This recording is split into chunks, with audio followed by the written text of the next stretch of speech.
ฝุ่นเบิงอยู่บ้านท่านอย่านิ่งดูดายปั้นวัวปั้นควายให้หลานท่านเล่นหูจักบ่น่ะ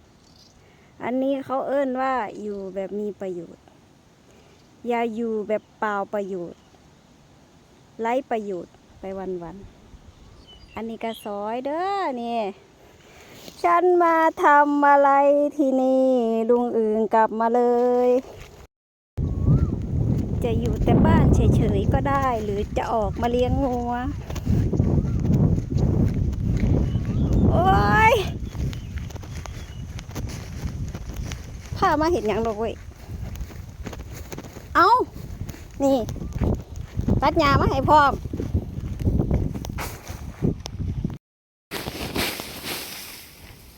นี่เซเมซี